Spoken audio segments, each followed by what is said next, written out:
तो दोस्तों, आपने आदित्य L1 नाम तो सुना ही होगा। अब मतलब भी जान लीजिए। चंद्रयान 3 मिशन के सफल होने के बाद अब भारत का अगला मिशन है सौर मिशन आदित्य L1, जिसका नाम तो आप सभी ने ज़रूर ही सुना होगा। लेकिन क्या आप जानते हैं कि आखिर इसका मतलब क्या है? अगर नहीं तो आइए आपको बताते हैं आदित्य L1 नाम कैसे पड़ा। तो दोस्तों, चंद्रमा के साउथ पोल तक तो भारत पहुंच चुका है और अब बारी है भारत को पहले सोलर मिशन की। काउंटडाउन शुरू हो चुका है क्योंकि आदित्य L1 सौर मिशन के लिए रवाना हो चुका है। लेकिन सौर मिशन के शुरू होने से पहले कुछ ज़रूरी बातें हैं जो आप लोगों को पहले ही पता होनी चाहिए।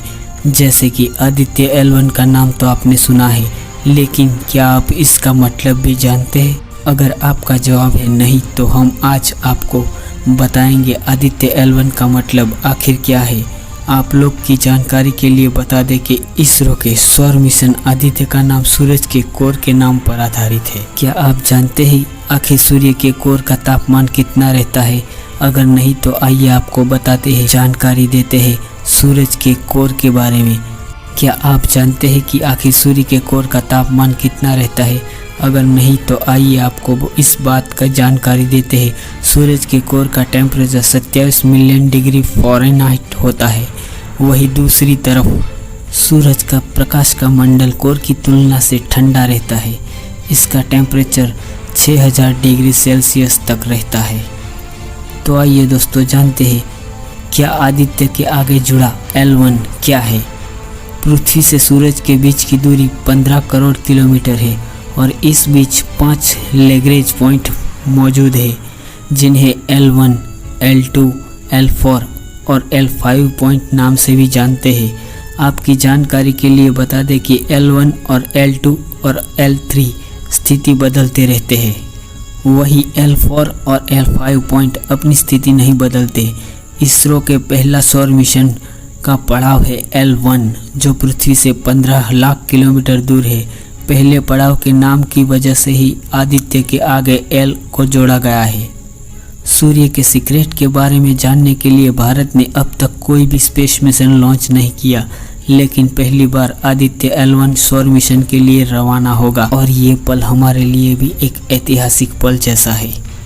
और ये पल इसीलिए भी ऐतिहासिक है क्योंकि आदित्य L1 सूर्य की बाहरी परत का अध्ययन करेगा। आदित्य L1 उड़ान ले चुका है। वे आंध्र प्रदेश के श्रीहरिकोटा में स्थित सतीश धवन स्पेस सेंटर से आज सुबह 11:50 पर आदित्य L1 भारत के पहले सौर मिशन के लिए रवाना हो गया है।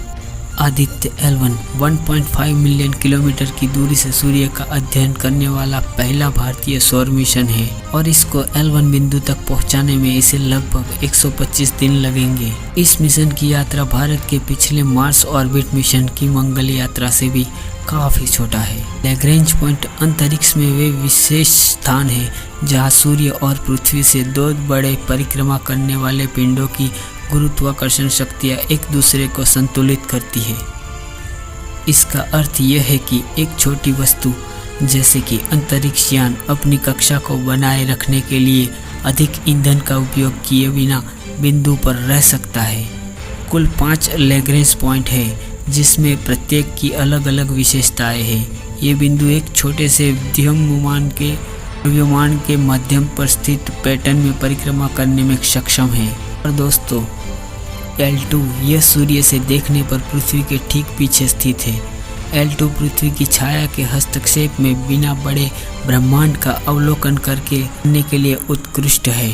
जेम्स वेब टेलीस्कोप L2 के पीछे पास सूर्य की परिक्रमा करता है। L3 सूर्य के पीछे पृथ्वी के विपरीत और पृथ्वी की कक्षा से ठीक परे स्थित है। सूर्य के सुदूर भाग का संभवित अवलोकन प्रदान करता है। L4 और L5 वस्तु स्थिति बनाए रखती है, जिससे कि दो बड़े पिंडों के साथ एक समबाहु त्रिभुज बन जाता है। इनका उपयोग अक्सर अंतरिक्ष के वेधशालाओं के लिए किया जाता है, जैसे कि क्षुद्र ग्रहों की जांच करने के लिए उपयोग किया जाता है। L1, L2 और L3 बिंदु स्थिर है, जिसका अर्थ यह है कि छोटी सी गड़बड़ी के कारण कोई वस्तु उनसे दूर जा सकती है। इसलिए इन बिंदुओं की परिक्रमा करने वाले ग्रह को अपनी स्थिति बनाए रखने के लिए नियमित दिशा सुधार की आवश्यकता होती है। सूर्य हमारे सौरमंडल का केंद्र है और इसकी विशेषताएं अन्य भी खगोलीय पिंडों के व्यवहार को काफ़ी प्रभावित करती है। सूर्य का अध्ययन करने से हमें सौरमंडल के आसपास की गतिशील समझने में सहायता मिल सकती है। तो दोस्तों, ये थी हमारे आदित्य L1 की कहानी। ये वीडियो आपको कैसी लगी? अच्छी लगी है तो लाइक कर देना और चैनल पे नहीं हो तो सब्सक्राइब कर देना। मिलते हैं किसी नेक्स्ट वीडियो में, तब तक के लिए बाय।